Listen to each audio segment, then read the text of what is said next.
Да. Значит, всем привет. Тоже, возможно, Hello. так, ну-ка. Да, знают меня. Я из компании MixBytes. Мы уже Some of you may actually remember me with MixBytes. We have been doing в DeFi, audits of smart contract security for the past, what наверное, is it, деньги, которые бегают, 8 years? которые мы аудировали, измеряются, наверное, там 9 And I think that сумме. Вот. И we have audited, потому что на Positive Hack Days я обычно рассказывал what is it, хаки, и взломы, и вектора атак. А dozens of billions, I think, worth of smart contracts. протоколы.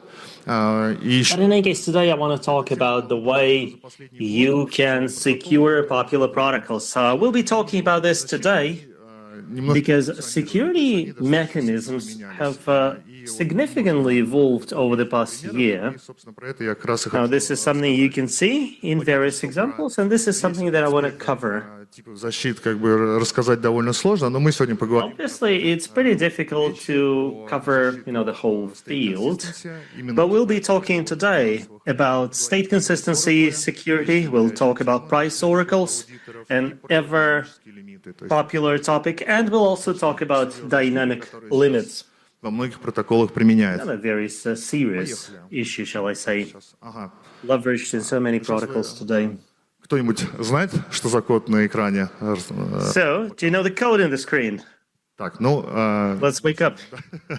ну, обычно, да, для любого, собственно, DeFi разработчика это супер. Yeah, most DeFi developers will instantly recognize this one.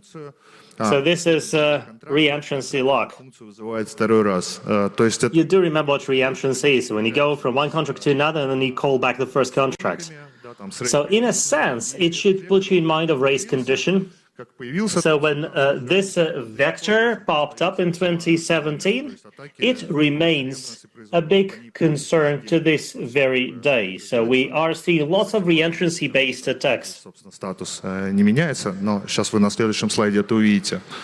Вот вы взяли функцию в вашем DeFi протоколе, которая, например, So выводит. you have this function in your DeFi protocol for withdrawing funds, and you want to protect it against reentrancy. So you append a reentrancy lock to it, На свой контракт. so that, when a user takes crypto out of the protocol, this lock should actually kick in when, they try to withdraw money twice. Так куда бы его еще прицепить в этом контракте? Now, Reentrancy lock. You should also ask yourself, where else would I want to attach this lock to in the same contract? Because you can effectively enter the same contract in some other parts. This is what's called cross-function reentrancy. Or you can go to another contract which is using the state of the same contract. That would be cross-contract reentrancy option. Защита от reentrancy, так Now, please note that reentrancy lock itself does not give you perfect protection against reentrancy. However, locks like this have been changed significantly over the past year. I won't wax lyrical about reentrancy, though. тем, что появился The most important change is that in the penultimate, or even the last hard fork, they released the so-called transient storage. писать в storage. Talking here about opcodes tload and tstore, which enable you to create store for a single transaction. Но в конце So it looks like you are committing data to blockchain storage, but at the end of the transaction, it's all discarded. в storage Previously, reentrancy lock would go straight into storage, and that would cost you a lot. It would easily cost you 5,000 or even 20,000 gas. So users так, извиняюсь, would end up paying for this security store стоит там. through the nose, while tload and tstore cost you like 100 gas. Вот. И поэтому теперь, пожалуйста, в OpenZeppelin как бы можете все That's why in OpenZeppelin, storage будет работать точно так же, сильно дешевле. you can change your locks to transient storage to make it much cheaper. Не позволяло протоколам добавить туда что-то. Moreover, with such high price, protocols could not really do much more besides reentrancy lock. Like if you wanted to, say, add some other state consistency invariant there, you would have to charge your users for that. Now imagine that you're transferring tokens, Там, не знаю, 5 переменных меняет какой-нибудь state track. Это получается, что пользователь and then, this lock would also change like 5 other variables, and that's why users would have to pay much more for the same transaction. Мультиколы We also have multi-calls now. паттерн во всех как бы современных. Multi-calls are a very popular port pattern in all the modern DeFi solutions. И мне не For хочется the obvious reason, DeFi is getting more complex. And rather than simply менять токен, получить результат. swapping one token for another, I want to also get a resultant token and put it as collateral in some pool and then use it in some voting process. And I want to do it in one go because I don't want my transactions to be intercepted and I want to avoid slippage. Им всегда приходилось программировать свои So, контракты. traders previously, if they wanted to do multi-calls, they had to develop their own contracts, Вызовы в несколько пулов, вызовы в несколько протоколов. where they would automate calls to several pools and protocols so that they would all be within the same transaction so that they would not be intercepted or hijacked. Balancer, третий But take a Balancer 3, for example, a Uniswap 4. So all the modern protocols, они просто прям в дизайн протокола это вставляют, потому что они знают, they have multi-calling by design because they know the users want that. нежели были до этого. Users now want to perform much more sophisticated transactions than before. Let me give you an example of Euler V2. В которых лежит So this is like a pack of different vaults and they all contain the same token. So one vault has just USDT, another has nothing but DAI, another has private Ether.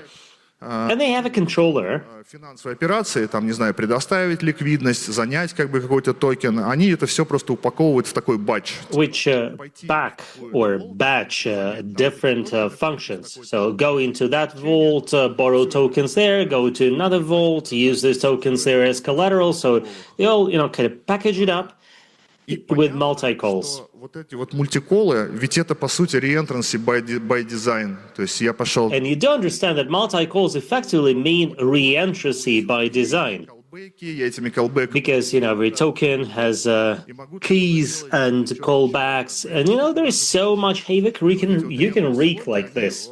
такие So, функциональные, они выглядят как this multifunctional reentrancy locks, this multi-calls effectively seem prone такой, to наверное, exploitation. прикольный, наверное, пример, это как раз именно Now, четвертый. this should be the funniest example of Uniswap v4 and Balancer v3, and the two projects are indeed very similar in terms of their code structure. So we have a router here, Ну, который выполняет сразу много операций. То есть вы заходите, which performs lots of operations at the same time. So you go to your router and you say, I want to exchange Ether for USDT, and then swap USDT for some other token, and then stake the resulting liquidity. And I also want to take out a flash loan for the remainder and exchange everything back and repay my loan and exit the protocol. So it's easily like 10 different transactions in one. и V4, и V3, они были... And all these protocols, both V3 and V4, говорили, мы хотим и так менять, и так. according to the developers, they said, well, we want to do this, we want to do that, we want to reward users for swaps. We want to stake the newly Они построены swap tokens as liquidity. So naturally, all these protocols are running on hooks. как контракт. Now, what we saw in Uniswap 2 was like a contract operating tokens, but in V4 and Balancer V3, которые просто we have just a bunch of formulas which инварианты, explain like what to exchange for what, как бы и делают абсолютно. and then users will be making their hooks. Я сказал, это прям вот reentrancy by design. То есть, So like I said, this is reentrancy by design. значит, что они These protocols are by design reentrant. Раз, волшебство. Так, Magic is happening. что они делают? Там есть So what такая do they концепция do? unlock. То есть я когда Now начинаю, there is a concept of unlock there. When I start my transaction in a project like this, я вложу флажок, как бы, что мой волт I set up a flag that my vault is unlocked. десятков операций, он, конечно, станет как бы After, a dozen operations or transactions, it will be locked again. начинаем выполнять мультиколы, то есть у нас там Then we start performing multi-calls, meaning that we have a batch of different transactions with tokens being performed, нашему волту, and then every time и вот этого как раз транзит we address our vault inside the transient storage, начинаем как бухгалтер and the flag that says when it's locked or unlocked, like an accountant, we start writing down what's happening. Like we add tokens to the protocol develops, like a debit or a credit. So that's why we have functions like take data and supply credit. So the vault doesn't even send you tokens, it just registers. The dude has brought 1 USDT, I gotta send him 2 Ether. Now he brings in another 50 USDT, and I gotta dispatch him such and such amount. So it's like a ledger that this transient storage is keeping. It's like reentrancy lock on steroids. So all these token deltas are being contributed to the same transient storage. Inside the lock, there is a counter of non-zero deltas of tokens. So imagine it's like an accountant who is diligently writing down every transaction he is performing. And at the very end, when he needs to press the commit button, he will check if everything is correct, making sure that nobody owes money to anybody. And then, they press the commit button. And you can put as many transactions as you like in that list. So these projects are effectively saying, do what you like in the middle. We don't care. Just make sure that all token deltas are equal to 0. Что ж такое? Так, наверное, сюда надо. Вот, то есть, собственно, вот сам вот этот modifier, транзиент, который изображен, то есть... So the transient modifier I'm showing here, unlocked сверху, он считает, в конце концов, количество не нулевых... It tracks the lock-unlock flag, and it also calculates the number of non-zero deltas. Тащить это все в storage, ну, реально дорого, то есть пользователю. And you see the logic, don't you? It would be too expensive to commit it all to storage. Это очень удобное место, To storage that's not transient. в вашем протоколе. То есть вы можете в конце там кучу... And this is a great way of calculating invariance in your protocol. Можно. So you should be able to check at the very end if somebody has been able to pull more money out of your protocol than you expected. So it's cheap, but there is more to it. You can actually pack more token transfers in a single transaction. So imagine you've done like 10 different swaps, you've sent USDT here and thither, and you did like 4 different transfers. And бухгалтер как бы ввести плюс-минус, сколько я должен, и в конце просто провести один только трансфер. Вот. You can tally the results, and in the end, you perform, from the blockchain perspective, you perform just a single transfer. Есть еще одна важная штука. From the security perspective, мы сейчас перейдем как раз к оракулам. Обращаемся к этому протоколу, чтобы узнать цену, swap. If you summon this protocol to learn the price of a swap or say what kind of liquidity a particular pool has, с ценой, как бы мы можем... in order to avoid price manipulations, Я не хочу обращаться к этому пулу. you can actually say in your code, I don't want to talk to that pool as long as it's unlocked. So, while somebody is manipulating it, and maybe they put $1 million there, and that has hiked the price up. I don't want to take this price. Помочь внешним протоколам. So, external protocols can actually interact with that flag, quote-unquote, to make their own decisions. So it's nifty. Это достаточно важно. Следующая история как раз это Price Oracle. Это такая тоже... Next one is Price Oracle, and that, if you like, is a Bible for DeFi developers. Where do you grab token prices? What's the current price for Ether in USD? Because there is so much business out there in arbitrage, so it sounds. Линк, опять же, прекрасная документация, и тоже я не хочу, как про рентности лог вам рассказывать эту Библию. Значит, I don't want to валидаторов, continue talking about reentrancy log, but you do understand that there are lots of validators that look at the current price for Ether in dollars, and they come to an agreement, and the current price for Ether is like $2,000. Это не быстро, потому что они там договорились. And it takes some time, right? Because they need to come to an agreement, then they publish several blocks before the price is updated, and only then the protocol will collect the price. Так, я перемотал, извиняюсь. Так. Да. Ну, то есть при этом... Сейчас, кажется, здесь что-то пропущено. Секунду. I may have missed slides here. Да что ж такое-то? Да.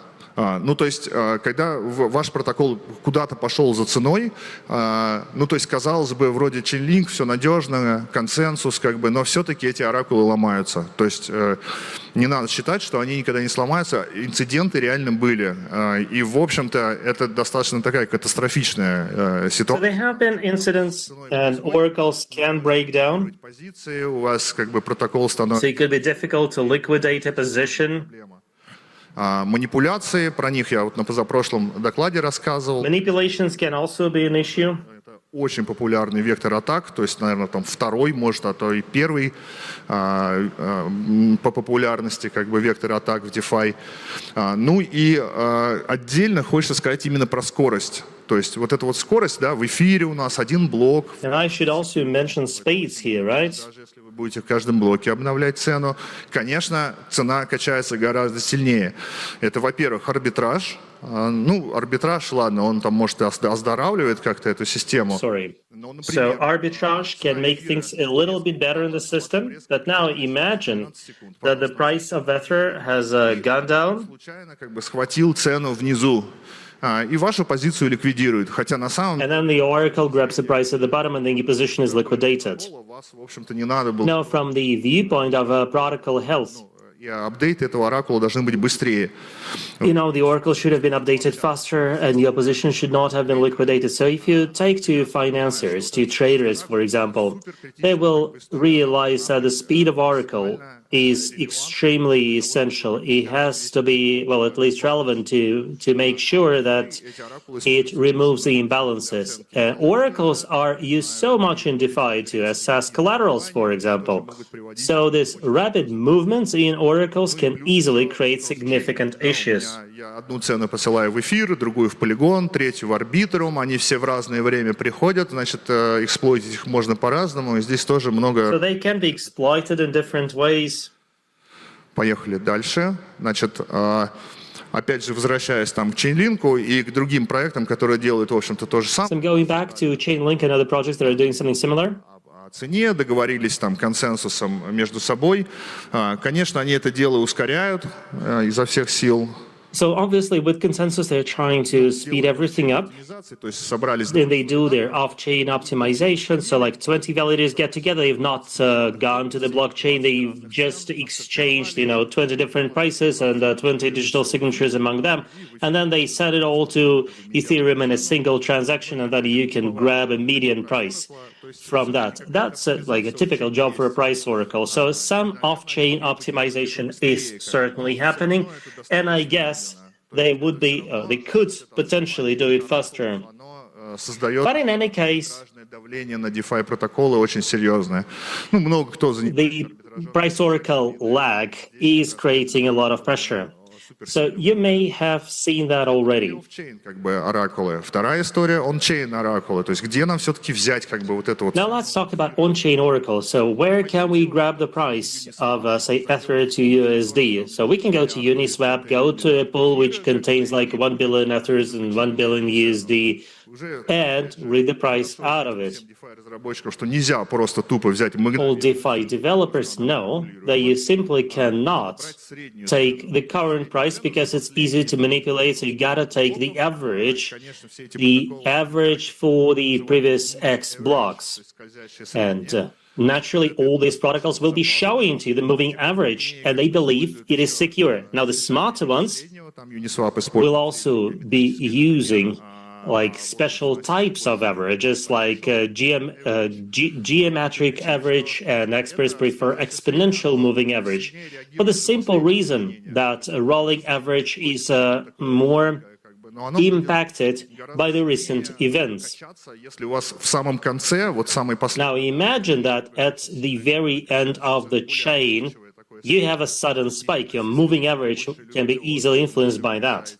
вопрос какой-то агрегации среднего, обязательно почитать. So if you are trying to do some aggregation, Проблема остается, что у нас есть consider EMA, exponential moving average.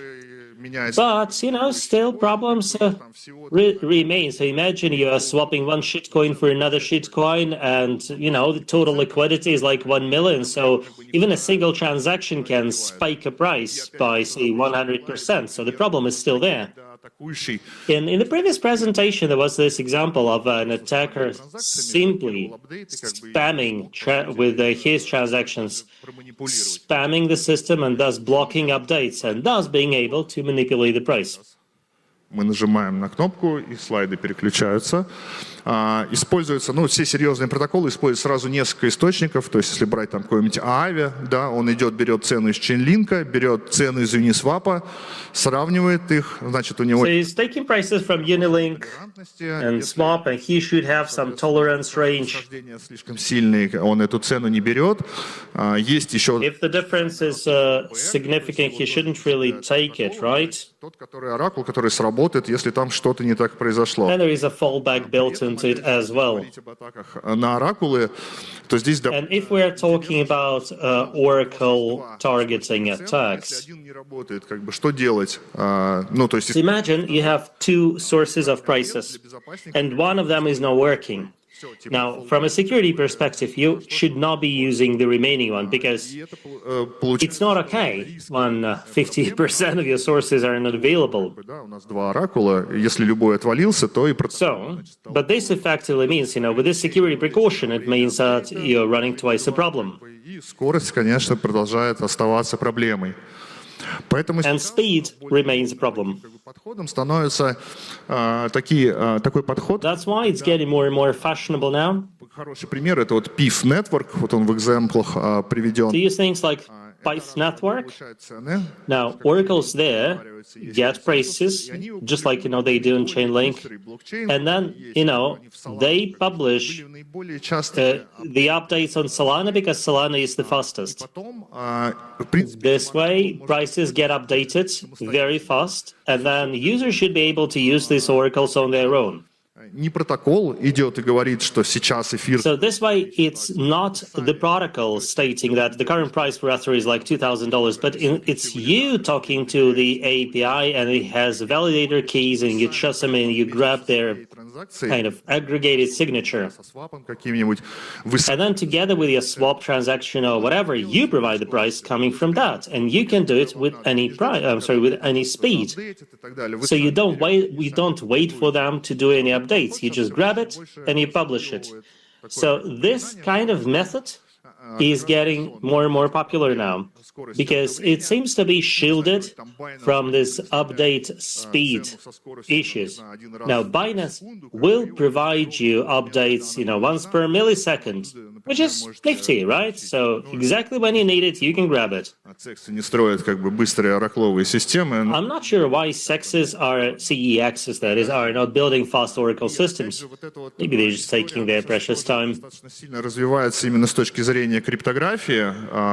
Now, we are seeing substantial developments now in terms of cryptography as well. We are seeing an uplift in zero-knowledge crypto and trustless computation. So I believe that in the future, those consensus-based systems, having a stronger validators doing something, will soon become a thing of the past. And many of us will become sort of semi-validators in our own right. What's also good about that is that such methods are blockchain agnostic. You don't really care where you publish it. You can do it on Solana or Polygon, you name it. You don't need any infrastructure to update those prices. It's really simple. So this is what's happening to oracles. То есть третий механизм защиты протоколов. Now, the third way of defending or securing protocols как раз вот раньше DeFi is newfangled. Заходи, кто хочешь. Now, previously, DeFi protocols were like, хочешь $1 million положи, хочешь $100 million. Do what you like. Bring $1 million. Bring $100 million. And you can put in your $100 million and take them out with the same transaction. Хакеры пользовались. Obviously, hackers abuse that. Понятно, что одна из фишек, да, DeFi, что ты можешь на одну транзакцию взять в долг там хоть миллиард. One of the key elements of DeFi is that in a single transaction you can borrow like 1 billion. То есть вот эти мгновенные кредиты. Now, flash loans as part of Morpho projects, they're free completely now. You pay zero to borrow $100 million and do anything you want to do with it. И профитно как бы завершить сделку. Если You can trade and secure a profit, unless somebody hijacks this transaction, obviously. внедрять динамические лимиты. Мы их прекрасно. That's why they are implementing dynamic limits now. And we know dynamic limits from Web 2. You know, the rate limits that do not allow you to DDoS the website. В DeFi ситуация тоже как бы похожая, то есть эту штуку надо внедрять, и все это как бы закончилось внедрением таких самых топовых протоколов, лимитов на разные штуки. In the leading protocols, we see now many more limits and more kinds of limits. Now, what do we consider to be a sign of a hack? Like, imagine you had, a million USDT in your balance. Now you have just 100. Something bad must have happened. So this sort of goes without saying. Изменения. И по-хорошему, вот теми же самыми вот примерно локами, которые я показывал в начале, можно... Remember the locks I previously talked about? You can certainly track such changes with locks like this. Now, our protocol is sort of democratic for какими-то огромными суммами. Как бы вы можете делать операции там... For the regular Joes, so to speak. So we do not want you to... грубо говоря, протокола. Ну, это я там фантазирую, так не делаю, а сейчас я приведу как бы конкретные примеры, как это ограничивает. Маленькая ликвидность, то есть тоже как бы, когда мы видим, так я как раз, точнее, высокая волатильность, то есть когда мы видим, что очень сильно шатает как бы рейты какие-то, точно так же мы можем это отслеживать при помощи тех же средних и волатильности, мы можем тоже что-то интересное в протоколе делать. То есть если мы видим, что в каком-нибудь лендинг протоколе начинается очень мощное качание цены, то нам надо дать денежек, например, ликвидаторам, чтобы они быстрее возвращали протокол в такой healthy статус, то есть убирали как бы плохой долг. Нам нужно там, например, спасти тех, кто предоставляет ликвидность от impermanent loss. Maybe you want to save those who provide liquidity from impermanent loss by raising fees. Это, кстати, so all this can be dynamically tuned. This is what I absolutely love about DeFi. And you can be absolutely kind of public about that. And you can explain that, we do not have people manually churning the these switches. It's all part of the protocol. This is how we are ensuring its safety. Секунду. Раз, два, три. Елочка гори. Ну, первый пример. Ручное подкручивание. Конечно, как бы on Ivy, там про алгоритмические штуки, но... Manual fine-tuning. Now, I want to tell you more about algorithmic things, but this one is actually a beautiful example. So, in AV, they have people tracking a market with, say, a couple tokens. So they observe price volatility. Now, if they see, for example, that in a pretty liquid market like Ether, there is substantial volatility. So they have the so-called risk pool admins that will be tracking their couple of tokens. So when they see that the market is getting jittery, they fine-tune risk parameters. And risk parameters include, for example, the amount of collateral you need to bring in to borrow a certain amount of money from the protocol. If we're talking about shitcoins, which are by definition very jittery, then you will want to bring in a much bigger collateral. But if we're talking about USDT or some other, robust assets, then the share of collateral series, so to speak, will not be high. So this risk pool admins sound like a good idea. There have been cases where, having those admins enabled them to kind of avoid crisis. Экспертное там управление, то, возможно, управление governance это вполне себе нормальный вариант. So maybe governance-based management like this is a good idea for your protocol because, this way you should be able to protect your users from cascade liquidations. Историям. То есть здесь мы... Now let's talk more about algorithmic cases.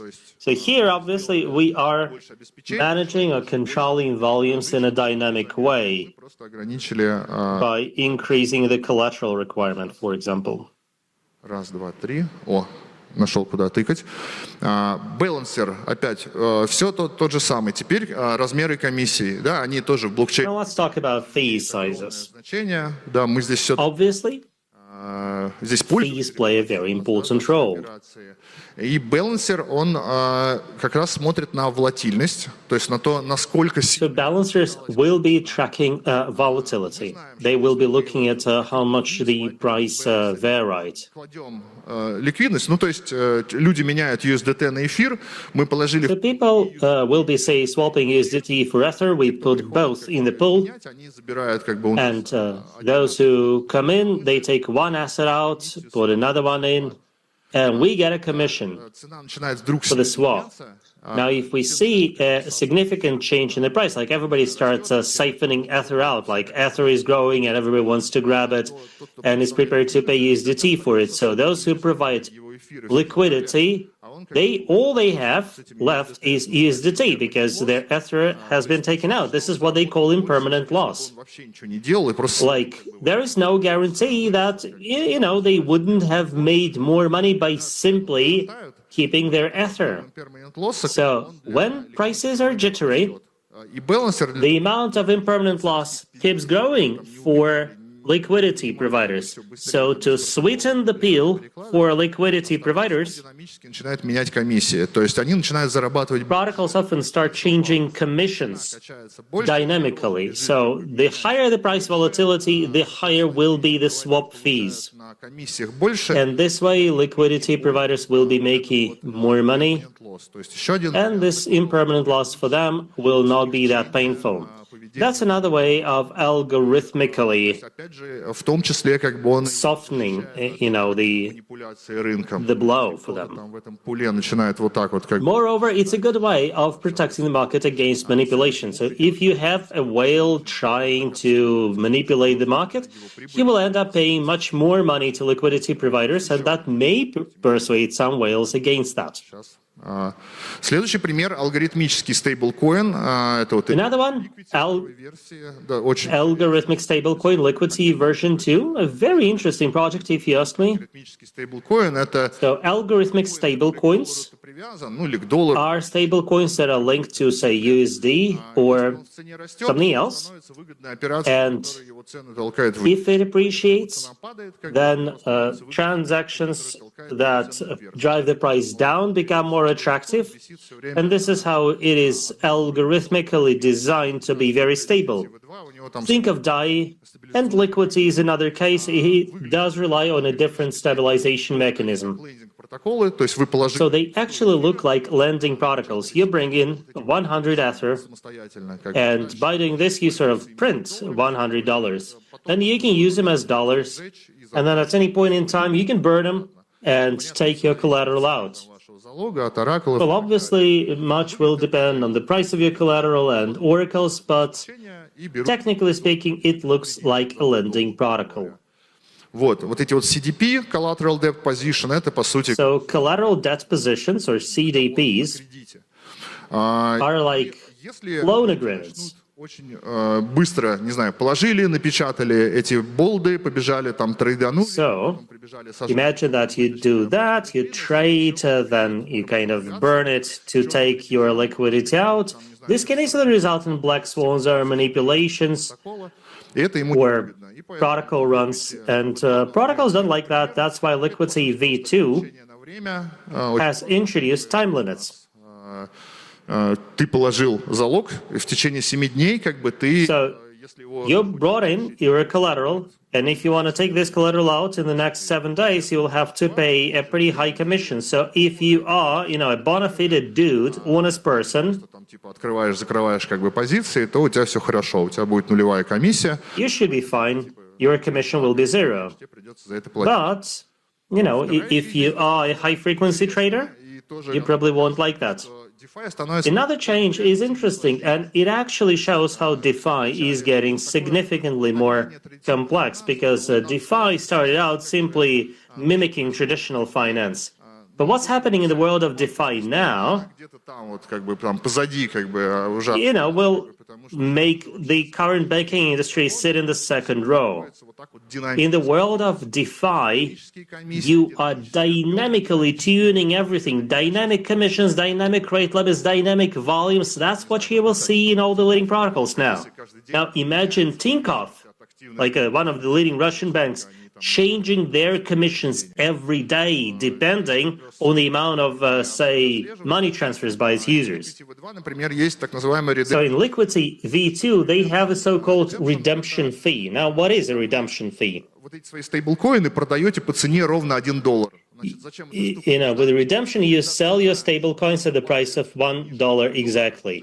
Now, when the price of gold drops below $1, его продаете за $1? Это it makes a lot of sense for you to sell your bolts at $1. And this sort of gives you profit automatically, but this way you burn your bolts, the total amount in circulation drops, and the price goes up. This is one of the algorithms for stabilization. не было опять However, in order for this to work, and in order for you to avoid catastrophic change scenarios, болда, они были такие, знаете, you will want to make sure пользователи делают ровно, понемножку, то есть that bold users там 100 миллионов, чтобы не effectively are not whales, right? They are performing their transactions in a kind of a smooth manner, чувствовать. and then the protocol will feel great. Является динамической, и That's why the fee is dynamic, вверх, а потом and наступает every redemption will increase the fee, and then there is some relaxation happening over time. им выгодно не делать So traders will benefit from not doing one redemption per million, как бы в протоколе этот redemption делать. Это делает стабилизационный механизм. and all this will make the stabilization mechanism smooth, Критические, ensuring такая вот there are no crises. история. Тоже I find it interesting. стейблкоин Curve, Curve USD. Curve USD, also called Curva, a very Плавные функции, без всяких a very interesting project. много сделано. People love Сделано очень круто. curvaceous functions. Ну, точно очень приятно работает в двух, как минимум, проектах, вот как раз вот в Curve USD. So I know two projects where it works like a charm, Curve USD and Fluid. It's actually becoming very fashionable now. То есть то, что вы положили и напечатали, So in liquidation, он падает в цене. your collateral, the one that you use to, publish stablecoins, and liquidators come in and Пришел, как will take your collateral away, долг погасил. sort of, for you. Imagine you're doing this collateralizing your house, for example. Изменения на рынке, качание So when some major changes happen in the market, просто в катастрофе. liquidations like this Как бы ликвидация, огромное количество can happen in a cascade. деньги, So lots of people will be losing their money. какие-то китовые позиции, да, многомиллионные. So if there are whalish positions out there, measured in millions, a liquidation of a single position like this Вообще протоколы меняет очень сильно. То есть может will dramatically change the whole state of the protocol, хочется, чтобы это было which is not okay. плавно. И в Curve We USD do want сделано очень красиво. more smoothness here. So they found a very beautiful, elegant solution to that in Curve USD. Происходит автоматически и небольшими So, порциями. when prices starts jumping around, these liquidations happen in small chunks. И цена эфира пошла вниз. То есть So imagine you're doing this, say, with Ether, and придет ликвидатор, как бы, и, соответственно, заплатит. if Ether price goes down and crosses a threshold, a liquidator will come in, and previously, a liquidator would liquidate your total position, but in Curve USD, the moment prices start approaching a critical threshold, they will start converting your position from Ether to USD in small chunks. USD вам добавлять. То есть It's not USDT, but CRV USD. And this way, your position is becoming healthier and healthier. вот этих вот hard ликвидаций, So they've found a way with this particular algo to pretty much avoid hard liquidations. I think they only had like a couple hard liquidations in 6 months. и поэтому, для того, чтобы это работало, не должно быть In order for that to work, you gotta make sure there are no они sudden abrupt changes. That's why they've done a rate limit on price oracle changes. And it may sound weird, but it works. So the price can have fallen abruptly, but not in CRV-USD, because it will do the smoothing. So with a smoothening effect, most liquidations are soft. So people are not going to lose their funds, thanks to soft liquidations. они будут сглажены. While the sharp peaks obviously will be smoothed out. Кризисных ситуациях, когда все просто I believe you can have like an all-out crisis where such a solution will not be functional. And then hard liquidations will kick in. But, you know, in a case like this, not a single protocol will be reliable. And by the way, central banks in the fiat world will also be screwed. Curve USD. И, как я сказал, то есть в последних протоколах такого становится все больше и больше. In the latest protocols, we are seeing more and more things like this. Математическая формула. Previously, these were just, elegant mathematical formulas swapping tokens for other tokens. Not anymore. We are seeing more smoothing happening in protocols now. И от хаков. То есть, потому что And this is also a good protection against hacks, because hacks usually result in significant changes in liquidity. сейчас уже очень здорово и красиво применяется. Вот.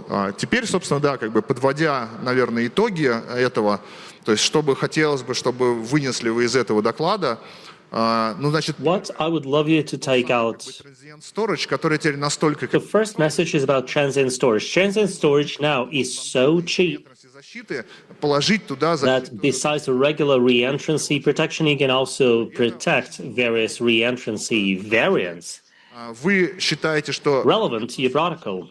она заложена вот by design. Вот просто не So рассчитывайте. please remember that reentrancy is part of your protocol by design. Just accept it as a given that reentrancy is there and is exploitable. So make sure you're protecting your state. Потому что все, что опыт показывает, как бы все способы We have seen from experience работают. Вы должны по дизайну как бы предполагать, что она есть. that all active security measures will not hold. Атаку, как бы, если будете использовать I'm referring here to SIR attack, so if you're using transient storage, make sure you read this one. работать шаляй-валяй, как бы. То есть, так, You should be diligent about your transient storage slots, because collisions are just as possible there. оракулов супер важна. Если Next one is Oracle speeds.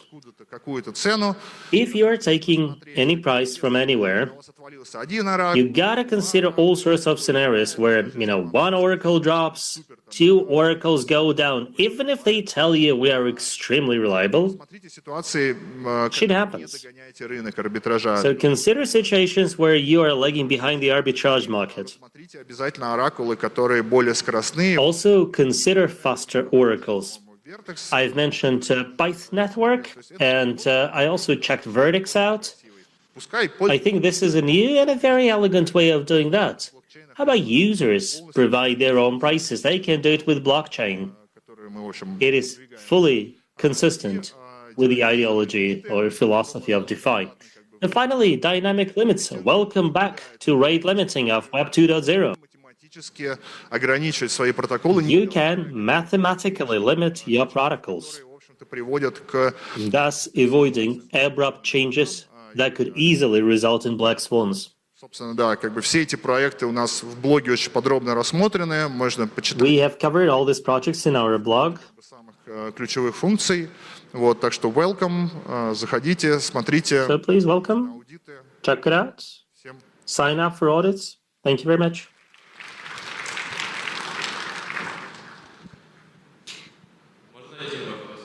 Да.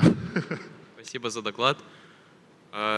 Хотелось спросить насчет вот этой темы с оракулами, что предлагается новая идея прокидывать цену вместе с транзакциями из каких-то офчейн оракулов, которых ты доверяешь. Well, this idea of bringing prices from off-chain oracles that you trust and CEXs have been mentioned in this respect. You know, with on-chain oracles, I understand you trust them because the code is open and has been audited.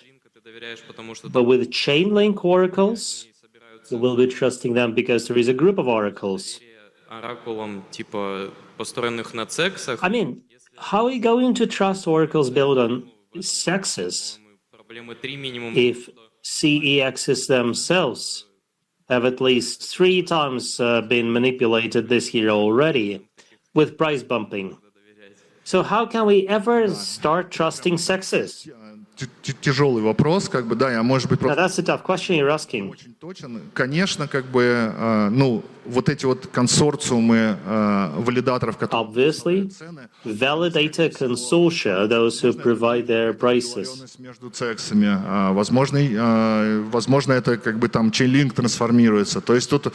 No, let me put it like this. Maybe Chainlink is going to transform. What I was trying to say was that I love the architecture where users come up with prices on their own rather than, you know, oracles pushing it on chain.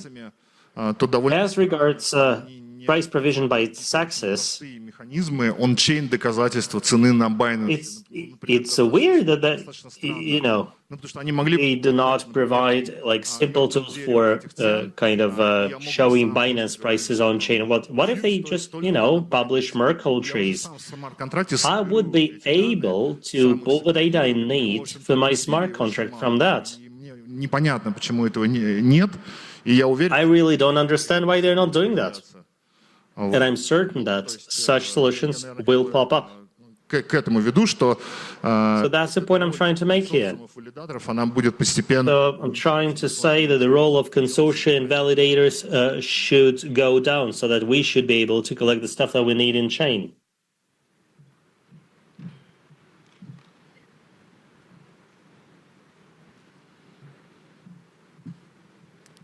Ага. Сергей, привет. Hello, Sergey. Вот по поводу Thanks for the presentation. регулирует свою цену. Всем Now, as regards tokens that regulate their prices, so there was a well-known case with Luna. потом 99. So we all remember, you know, how Luna was driven 99% down, and then like everybody flooded. So that was an algorithmic token. Безопасности. Оно Is indeed usage of algorithmic tokens conducive to higher security? данный It sounds like, you know, there is yet another vector for attack. Ответить как бы. Well, the case of Luna was very simple. Как бы фантики You know, собственные. Luna used its own scissored paper as collateral. They said, we've got stable coin which is collateralized with Luna. Обеспеченный USDT. Да, и обеспеченный. But, you know, DAI Печатала как. is collateralized with a USDT, Это была единственная причина or обрушения. what was the other one? I don't remember. But Luna's case was different. The problem of Luna was that they were using zero-value token as collateral. But if you use Ether or USDT, you will not be running this risk. В том числе и от USDC, от So USDT. in DeFi, we are going away from USDT and USDC because of blacklisting there. So if somebody, you know, goes crazy for some reason and they block the pool of, say, Uniswap, С USDT, то or a maker люди потеряют which миллиарды. is based on USDT, people will lose billions, right? Это не нравится, поэтому он, I don't think anybody likes that. он говорит, That's why Liquidity использовать в качестве обеспечения у нас. says, no, we are not going to use that. We will be using Ether. Понятно, потому We know that Ether is not going to lose its value because Ether is like oil now. стабильный, So these stable coins will persist. And you have black swans in the real sector as well. не в алгоритмах совершенно. So the problem of Luna was not that of algorithms. The problem was just that nobody needed Luna. It had no inherent value, intrinsic value. Thank you.